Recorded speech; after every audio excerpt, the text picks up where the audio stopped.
Architect जो है उसको हिंदी में वास्तुकार कहते हैं। अगर एक लफ्ज़ी मानों में हम देखें तो एक आर्किटेक्ट का काम होता है बिल्डिंग से रिलेटेड कोई भी चीज़ हो उसको डिज़ाइन करना, उसको साइट पे जाकर अक्सर देखते होंगे कि एक बहुत ही बाहर से बहुत ही खूबसूरत सुंदर मकान बनाए हैं, लेकिन जब लोग उस घर में जाते हैं तो उस घर का जो फीलिंग है वो मज़ा नहीं आता है। लोग बोलते हैं यार इतना पैसा खर्च करके बनाए लेकिन इस घर में रहने में मज़ा नहीं आ रहा। हमारी संस्कृति में वास्तु का जो ज्ञान है उसके ऊपर बहुत ही गहन अध्ययन किया है हमारे पूर्वजों ने। दिवजूद आज आपको मधुपुर के युवा और इकलौता आर्किटेक्ट से रूबरू करवा रही है। मधुपुर के लॉर्ड सिन्हा रोड का रहने वाला आर्किटेक्ट जी एहतराम वो सभी सवालों का जवाब दे रहे हैं जो लोग अपने सपनों का घर बनवाना चाहते हैं। पैसे की बचत करते हुए क्वालिटी के साथ घरों को किस तरह से बनाया जाता है, इसको लेकर दिवजूद के कई सवालों के जवाब आर्किटेक्ट जी एहतराम आपको देंगे, जो आपके लिए काफ़ी फायदेमंद होगा।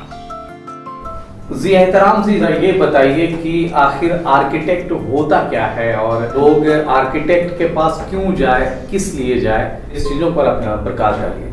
आर्किटेक्ट जो है उसको हिंदी में वास्तुकार कहते हैं। अगर एक लफ्ज़ी मानों में हम देखें तो एक आर्किटेक्ट जो है वो किसी भी भवन निर्माण के पीछे जो पूरा का पूरा प्रोसेस है, भवन निर्माण के स्टार्टिंग से ले करके आपके गृह प्रवेश तक, वो सारा का सारा प्रोसेस जो है एक आर्किटेक्ट डिज़ाइन करता है। एक आर्किटेक्ट का काम होता है बिल्डिंग से रिलेटेड कोई भी चीज़ हो उसको डिज़ाइन करना, उसको साइट पे जाके बनवाना और आपके मन के मुताबिक आपके सपनों का घर तैयार करवाना। मतलब इसमें क्या होता है कि एक्सटीरियर डिज़ाइन, इंटीरियर डिज़ाइन, ये चीज़ें भी शामिल होती है क्या? देखिए, एक जो आर्किटेक्ट होता है उसको सारी फील्ड का नॉलेज होना ज़रूरी है। उसको एक्सटीरियर डिज़ाइन भी आना चाहिए जिसको हम लोग फसाड डिज़ाइनिंग बोलते हैं, एलिवेशन डिज़ाइनिंग बोलते हैं। उसको इंटीरियर डिज़ाइन भी आना चाहिए, उसको इलेक्ट्रिकल भी आना चाहिए, उसको प्लम्बिंग भी आना चाहिए। इसके अलावा उसको साइकोलॉजी भी आना चाहिए। जब हम कोई मकान बनाते हैं, आप अक्सर देखते होंगे कि एक बहुत ही बाहर से बहुत ही खूबसूरत सुंदर मकान बनाए हैं, लेकिन जब लोग उस घर में जाते हैं तो उस घर का जो फीलिंग है वो मज़ा नहीं आता है। लोग बोलते हैं यार इतना पैसा खर्च करके बनाए लेकिन इस घर में रहने में मज़ा नहीं आ रहा है। तो एक आर्किटेक्ट जो है वो आपका थॉट प्रोसेस क्या है वो समझता है, आपका रहन सहन कैसा है वो समझता है, आपकी घर गृहस्थी कैसे चलती है, घर में किस तरह के लोग कैसे रहते हैं, ये सारी चीज़ें समझ करके एक आर्किटेक्ट आपका बिल्डिंग तैयार करता है। लोग वास्तु भी देखते हैं, उत्तर दक्षिण पूरब पश्चिम, वैसे भी आप मकान बनाते हैं? जी हाँ, बिल्कुल। हमारी संस्कृति जो है ये बहुत ही पुरानी संस्कृति है और हमारी संस्कृति में वास्तु का जो ज्ञान है उसके ऊपर बहुत ही गहन अध्ययन किया है हमारे पूर्वजों ने। तो उसके हिसाब से भी कई सारे हमारे क्लाइंट आते हैं जिनका कहना होता है कि हमें प्रॉपर वास्तु के हिसाब से बिल्डिंग का नक्शा चाहिए, तो हम प्रॉपर वास्तु के हिसाब से भी बिल्डिंग बनाते हैं। जिस इलाके में आप अभी हैं मधुपुर में, यहाँ कई ऐसे घर हैं जो लोग अभी भी वर्तमान में है कि लोग जो है घर को बिना नक्शा का ही बना लेता है। तो क्या नक्शा एकदम इम्पोर्टेंस है घर बनाने के लिए, या फिर नक्शा ना भी बनाए तो लोग अपने मन से घर बना लिए? तो इसमें अंतर क्या होता है, डिफरेंस क्या है कि नहीं नक्शा इम्पोर्टेंस रखता है? देखिए, नक्शा बनाना बहुत ज़रूरी होता है। इसके पीछे 2-3 वजह हैं।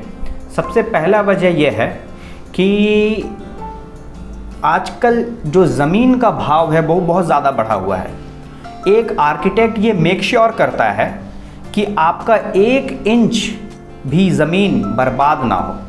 तो अगर ज़मीन का हर एक हिस्से का सही से इस्तेमाल करना है तो उसमें एक आर्किटेक्ट ही आपकी मदद कर सकता है, क्योंकि वही एक ऐसा प्रोफेशनल है जिसने उस चीज़ के बारे में बहुत ही गहन पढ़ाई की है और उसके बारे में उसको एक्सपर्टीज़ हासिल है, तो वो आपके ज़मीन का सही से उपयोग कर सकता है। दूसरी चीज़ ये है कि जैसा हमने अभी डिस्कस किया कि वास्तु का इम्पोर्टेंस जो है, तो कई सारे हमारे क्लाइंट्स आते हैं जो इनका फोकस वास्तु रहता है कि हमें वास्तु के हिसाब से बनाना है।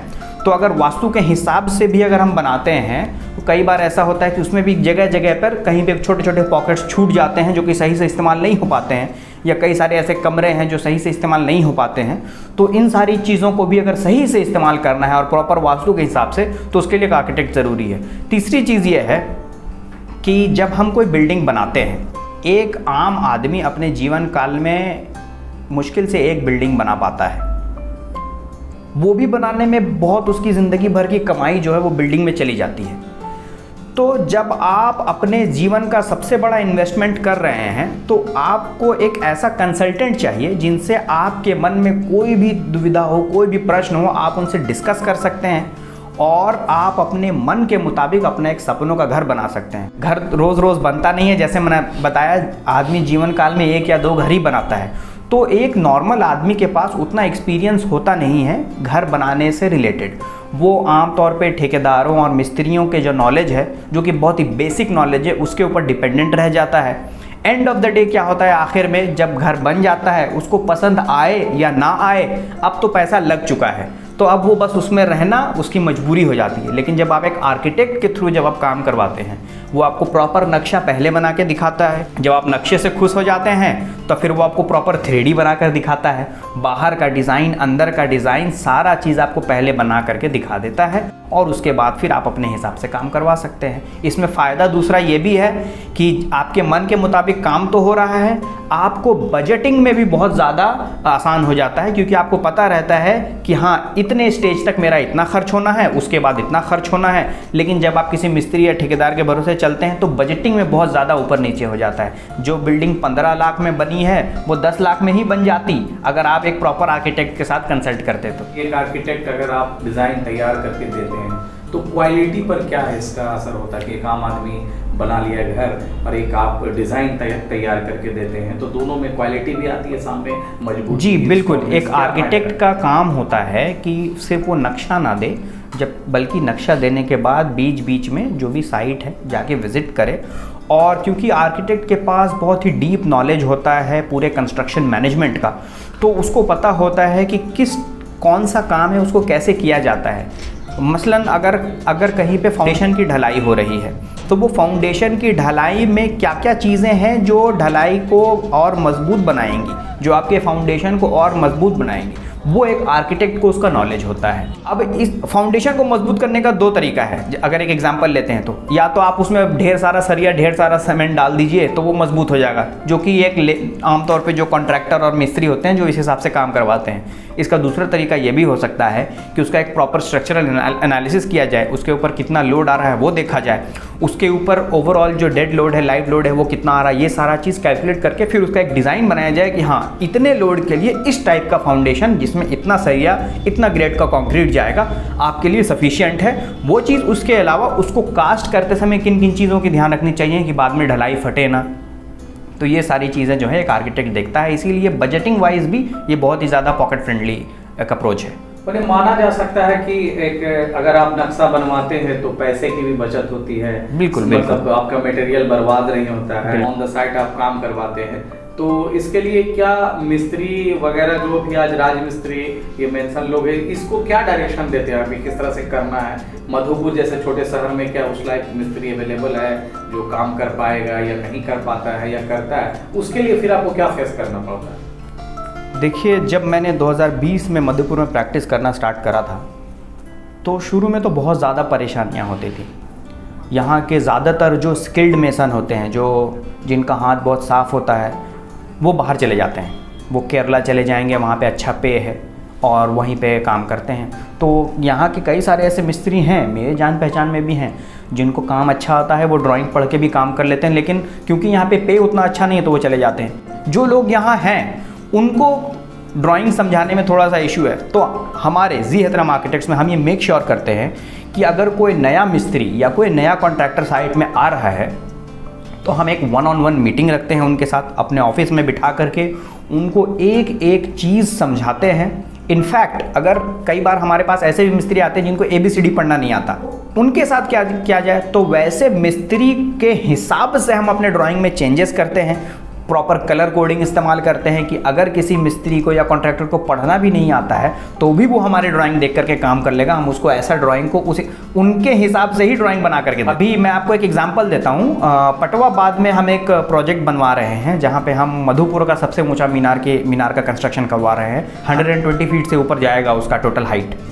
अभी 60 फीट अराउंड हमने अचीव कर लिया है। वहाँ पे एक लोकल मिस्त्री हैं उसी मोहल्ले के, उन्होंने हमारे साथ काम किया और उनको इतना अच्छा एक्सपोजर मिला कि मुंबई में L&T में उनको जॉब लगा है और वो मुंबई में L&T में काम करके आए हैं। तो हम लोग उनको इतना ज़्यादा डिटेल में सारा चीज़ समझाते हैं कि अब हमारे छोड़ करके अगर वो बाहर कहीं जाके किसी दूसरे आर्किटेक्ट की ड्राइंग में भी काम करें, मान लीजिए कलकत्ता या पटना या दिल्ली जाके कहीं काम करेंगे, तो वहाँ भी वो सारा चीज़ समझ जाएंगे। देखिए ज़्यादातर तो रेजिडेंशियल प्रोजेक्ट्स हैं मधुपुर में, उसके अलावा कुछ स्कूल्स का काम चल रहा है और कुछ चर्चेस और मस्जिदों का काम चल रहा है। ओवरऑल देखा जाए तो पिछले 3 साल में हमने 75 से ज़्यादा प्रोजेक्ट्स कर लिए हैं मधुपुर, देवघर जिला के अंदर, और आपका जाकर के धनबाद हो गया, गिरिडीह जिला, धनबाद जिला, जामताड़ा जिला, देवघर जिला, ये 4 जिला मेन हैं। इसके अलावा कुछ प्रोजेक्ट्स बाहर भी हैं, मध्य प्रदेश में कुछ प्रोजेक्ट्स हैं, भोपाल में, मध्य प्रदेश के पचमढ़ी में कुछ प्रोजेक्ट्स हैं, आपका बांका में, बिहार बांका में कुछ प्रोजेक्ट्स हैं। ज़्यादातर रेजिडेंशियल हैं, कुछ कमर्शियल भी हैं और एजुकेशनल इंस्टीट्यूशनल प्रोजेक्ट्स भी हैं हमारे पास। जैसे आपने बताया कि आउट ऑफ मधुपुर, तो साइट विजिट करने के लिए भी जी हाँ, बिल्कुल, साइट विजिट एकदम ज़रूरी है। और कैसा भी प्रोजेक्ट हो, कितना भी बड़ा प्रोजेक्ट हो, हम मेक श्योर करते हैं कि जो एंड रिज़ल्ट है वो अच्छा है। उसके लिए अगर 4 बार, 5 बार, 10 बार विजिट करना पड़े तो वो हम करते हैं। देखिए, एक तरीका ये है कि कुछ भी बना के क्लाइंट के ऊपर थोप देना कि ये लीजिए आपका नक्शा बन गया, वो हमारे पास नहीं होता है। आप आइए, जो भी क्लाइंट आते हैं पहले तो हम क्लाइंट के साथ मीटिंग करते हैं। अगर प्रॉपर एक फैमिली के लिए अगर कोई कुछ हम लोग बना रहे हैं तो ट्राई करते हैं कि एक फैमिली मेम्बर्स के साथ भी मीटिंग हो, उनके क्या एस्पिरेशंस हैं, उनकी क्या चाहत है, वो कैसा घर चाह रहे हैं, वो अपना कमरा कैसा चाह रहे हैं, तो वो सारी चीज़ हम लोग मीटिंग करते हैं, उसका प्रॉपर नोट्स बनाते हैं। उसके हिसाब से प्लस आपके पास कितनी ज़मीन है, आप उसमें कितना खाली छोड़ना चाह रहे हैं, कितना बिल्ड करना चाह रहे हैं, ये सारी चीज़ों में हम गाइड तो करते भी हैं। उसके अलावा अगर क्लाइंट की तरफ से भी कोई रिक्वायरमेंट है, सारा का सारा क्लाइंट का रिक्वायरमेंट समझ करके हम एक नक्शे के ऊपर काम करना स्टार्ट करते हैं। जो हम पहला ड्राफ्ट बनाते हैं वो पहला ड्राफ्ट हम क्लाइंट को दिखाते हैं, उनको समझाते हैं, उनके घर वालों को समझाते हैं। अगर वो अग्री करते हैं कि हाँ ये डिज़ाइन हमारे हिसाब से अच्छा लग रहा है, तब फिर हम उनको बोलते हैं, अगर वो वास्तु के हिसाब से बनवा रहे हैं, कि अगर आपके कोई घर में कोई पंडित जी हैं जिनसे आप वास्तु चेक करवाना चाह रहे हैं शास्त्र के हिसाब से, तो आप वो भी चेक करवा सकते हैं। तो ये सारा चीज़ करने के बाद ही ड्राइंग हम लोग क्लाइंट को हैंड ओवर करते हैं, तो फुल सेटिस्फैक्शन है। तो अभी तक ऐसा कोई सिचुएशन नहीं आया है कि क्लाइंट ने बोला हो कि ये तो क्या दे दिया आप, हमें कुछ समझ में नहीं आ रहा। हाँ, कभी कभी ऐसा होता है कि क्योंकि अगर कोई कॉम्प्लेक्स प्रोजेक्ट है तो उनकी जो ड्राइंग्स होती हैं वो भी बहुत कॉम्प्लेक्स हो जाती हैं कभी कभी। तो साइट में अगर कोई नया कॉन्ट्रैक्टर है जिसने कभी नक्शा पे काम नहीं किया है, या कोई नया मिस्त्री मेसन है जिसने काम नहीं किया है, तो उनको समझाने में थोड़ा सा वक्त जाता है। तो जैसा मैंने पहले बताया, हम उनको ऑफिस बुलाते हैं, बिठा करके सारा चीज़ समझाते हैं। तब भी अगर समझ में नहीं आता है तो फिर हम कलर कोडेड ड्राइंग्स उनको देते हैं और फिर वो अपने साइट में काम करते हैं। इसके अलावा हम लोग फ़ोन के थ्रू, वीडियो कॉल के थ्रू, अभी देखिए टेक्नोलॉजी इतनी ज़्यादा बढ़ गई है कि आप कभी भी आप कहीं भी हो सकते हैं, तो हम लोग वीडियो कॉन्फ्रेंसिंग के थ्रू भी एक सुपरविज़न होता है हमारा। उसके अलावा साइट विजिट्स तो होती ही हैं। तो ये सारी चीज़ें हैं जिनके वजह से ऐसा कभी सिचुएशन नहीं हुआ है कि क्लाइंट को कोई किसी तरह का कभी कोई इशू आया हो। जी एनाम जी, आपने बताया कि आप मिस्त्री को भी सिखा देते हैं और फिर कई ट्रेंड मिस्त्री जो है मधुपुर में अवेलेबल नहीं है, बड़े शहरों की ओर रुक कर गए हैं, वहाँ पे उसको अच्छा पैसा मिलता है। लेकिन एक मिस्त्री अच्छे पैसे के लिए मधुपुर छोड़ के दूसरे बड़े बड़े शहरों में चले जाते हैं, और आप एज ए आर्किटेक्ट मधुपुर में ही क्यों रहे हैं? क्या कारण है, किस लिए मधुपुर में? इसके पीछे कुछ रीज़न्स हैं, कुछ पर्सनल रीज़न्स हैं, कुछ प्रोफेशनल रीज़न हैं। सबसे बड़ा रीज़न ये है कि मधुपुर में आर्किटेक्ट कोई नहीं है, तो प्रोफेशन वाइज ये एक ओपन मार्केट है जिसको सही से यूज़ किया जा सकता है, पहली चीज़। दूसरी चीज़ ये कि यहाँ पे मैं देख रहा हूँ कि मेरे कई सारे ऐसे रिलेटिव्स हैं जो अपना घर बनवा रहे हैं, तो मैंने एक चीज़ नोटिस करी है कि वो आसनसोल से या पटना से भी नक्शा बनवा के लाते हैं, तो उनके मन के मुताबिक वो घर नहीं बनवा पा रहे हैं। वो बोलते हैं कि हमने 35 लाख रुपए इस घर में खर्च कर दिए, लेकिन ये गड़बड़ हो गया, वो गड़बड़ हो गया, ये हो गया। ये सारी चीज़ों को देखते हुए मुझे एक बड़ा मार्केट गैप दिखा मधुपुर में और इसके आसपास के इलाकों में। तो वो मार्केट गैप को देखते हुए मैंने ये सोचा कि कॉलेज के तुरंत बाद मैंने अपना एक ऑफिस स्टार्ट करा यहीं पे अपने घर से ही। पहले एक छोटा सा ऑफिस से स्टार्ट करा था, अभी एक प्रॉपर ऑफिस है जो कि आप लोग तो जानते ही हैं कि मंत्री महोदय ने जिसका उद्घाटन किया था 1-1.5 साल पहले। उसके अलावा एक पर्सनल रीज़न ये भी था कि मुझे फैमिली के क्लोज़ रहना था और अपने होम टाउन में ही कुछ करना था। मैंने अक्सर देखा है मेरे फ्रेंड्स को जो पढ़ने में बहुत अच्छे हैं और वो यूएस चले गए हैं, जर्मनी चले गए हैं, या अपने शहर छोड़ के, अपना टाउन छोड़ करके किसी दूसरे शहर में चले गए हैं। तो जिस शहर से, जिस गांव से आपने लिया है, जब तक आप उसको वापस नहीं दीजिएगा तब तक वो कर्ज कैसे अदा होगा। तो कहीं ना कहीं मन में है कि जी बिल्कुल, कहीं ना कहीं एक मन में है कि एक कर्ज है जो मधुपुर में, जहाँ मैंने अपनी एलिमेंट्री एजुकेशन हासिल की, जहाँ पे प्राइमरी एजुकेशन हासिल की, सेकेंडरी एजुकेशन हासिल की, तो जब यहाँ से लिया है तो यहाँ देना है। दूसरा रीज़न एक ये भी है। तो यही सब रीज़न है, पर्सनल और प्रोफेशनल रीज़न, जिसके वजह से मैंने अच्छा लगा। लेकिन हमारे व्यूवर्स को ये थोड़ा सा ये भी बता दीजिए कि आर्किटेक्ट में स्कोप क्या है। अगर यहाँ के लोग, यहाँ के युवा इस तरह की पढ़ाई करें तो किस तरह की तैयारी करनी होगी? आर्किटेक्चर में स्कोप बहुत है, क्योंकि न्यूक्लियर फैमिली का जो चलन है वो बढ़ रहा है और बिल्डिंग्स बनना कम नहीं होगा, ना अभी, ना अगले 50 साल में, ना अगले 100 साल में। जनसंख्या बढ़ती जा रही है, घरों का डिमांड बढ़ता जा रहा है, ज़मीन घट रहा है लेकिन घर जो है बढ़ता जा रहा है। तो इसीलिए ये एक ऐसा प्रोफेशनल फील्ड है जिसमें आने वाले वक्त में डाउनफॉल तो नहीं है। मैं जो युवा इस फील्ड में आना चाहते हैं उनको यही बोलना चाहूँगा कि आपके अंदर, अगर आपको लगता है कि आपके अंदर आर्टिस्टिक क्वालिटीज़ हैं और आपको लगता है कि ये फील्ड आपको रुचि देता है, इसको सिर्फ अगर आप सोचेंगे कि बस इसमें अच्छा पैसा है तो उसके लिए जाएंगे, तो इस फील्ड में आप सस्टेन नहीं कर पाइएगा। ये एक ऐसा काम है जो दिल से करने वाला काम है। आप रोज़ अपने ऑफिस आइए, लेकिन आपको लगना नहीं चाहिए कि हम ऑफिस जा रहे हैं। तो जब तक वो फीलिंग है तब तक आप इस प्रोफेशन में बहुत आगे बढ़ सकते हैं। जब आपको काम के जैसा लगने लगेगा तब फिर आप काम नहीं कर पाइएगा। एजुकेशन आर्किटेक्चर का तो मैंने दिल्ली से हासिल किया है, school of planning and architecture new Delhi से। ये इंडिया का टॉप रैंक इंस्टीट्यूशन है जहाँ पे जाने के लिए JEE क्लियर करना पड़ता है। तो सन 2015 में मैंने JEE लिखा था, जिसमें मुझे ऑल इंडिया रैंक 126 आया था। और फिर SPA दिल्ली मिला मुझे, वहाँ पे मैंने 5 साल पढ़ाई की। उसके बाद फिर मैंने दिल्ली में ही इंटर्नशिप करी, मैंने दिल्ली में ही ट्रेनिंग लिया है। डिज़ाइन टीम कंसल्टेंट्स एक बहुत बड़ा आर्किटेक्चर फर्म है दिल्ली में, जहाँ पे मैंने ट्रेनिंग हासिल की। और उसके बाद फिर कई सारे प्रोजेक्ट्स मैंने करे हैं दिल्ली फरीदाबाद एरिया में। और फिर वो सारे एक्सपीरियंस लेकर के फिर मैं वापस मधुपुर आ गया और यहाँ पे मैंने स्टार्ट करा है। हमारे व्यूवर्स को आपने बहुत अच्छी जानकारी दी है।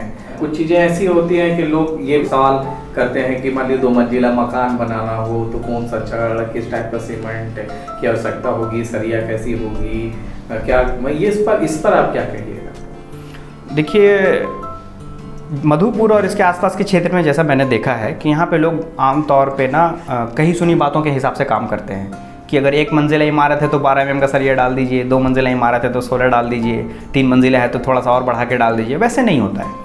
जब भी कोई बिल्डिंग हम लोग डिज़ाइन करते हैं तो उसमें कॉलम का पोजीशन क्या है, कॉलम टू कॉलम का डिस्टेंस क्या है, कॉलम का साइज़ क्या है, उस पर डिपेंड करता है कि उसमें किस क्वालिटी का कंक्रीट जाएगा। कंक्रीट भी कई सारी क्वालिटीज़ का होता है, उनका लोड बेयरिंग कैपेसिटी अलग अलग होता है। उसके अलावा उसमें कितना सरिया जाएगा। जैसे मैं आपको एक एग्जाम्पल देता हूँ, जब हम लोग घर बनाते हैं, जब हम लोग एक कॉलम कास्ट करते हैं, मान के चलिए एक नॉर्मल प्रैक्टिस ये है कि एक आम आदमी जो घर में बना रहा है किसी मिस्त्री से 4-12 mm का सरिया उसमें डाल देगा।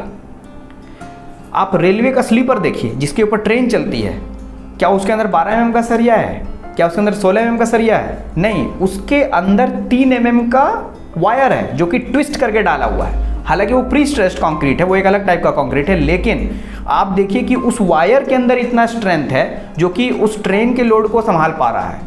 तो स्ट्रक्चर कैसे डिज़ाइन हो रहा है उस पर भी डिपेंड करता है कि उसमें कितना mm का सरिया लगेगा, क्या साइज़ का कॉलम होगा। इसको एक रफ थंब रूल के हिसाब से जाना सही नहीं होता है। इसीलिए हम देखेंगे कि आए दिन हम देखते हैं कि घर में किसी का घर फट रहा है, किसी का छत गिर रहा है, ये सारी चीज़ें देखने को मिलती हैं। जब बिल्डिंग बन जाता है तो इंसान फिर मजबूर हो जाता है। लेकिन जब नक्शा बनवाइए तो उसको ऐसा बनवाइए कि आप प्रॉपर उसका स्ट्रक्चरल एनालिसिस करवा के बनवाइए कि जो भी इंजीनियर हो, जो भी आर्किटेक्ट हो, उसके ऊपर लाइबिलिटी हो कि ये बिल्डिंग जब बन रहा है तो इसकी जिम्मेदारी पूरा का पूरा एक आर्किटेक्ट उठाए और फिर आपका घर बनाए। बहुत बहुत शुक्रिया जी एहतराम जी, हमारे द वजूद न्यूज़ चैनल से बात करने के लिए शुक्रिया। आप चाहें तो आर्किटेक्ट जी एहतराम से परामर्श लेने के लिए इनके office Lord Sinha road, bank of Baroda के सामने आ सकते हैं। हमारा ये आर्किटेक्ट वाला इंटरव्यू आपको कैसा लगा, कमेंट बॉक्स में अपना फीडबैक ज़रूर दें ताकि इस तरह की जानकारी हम आपके लिए लाते रहें। शुक्रिया।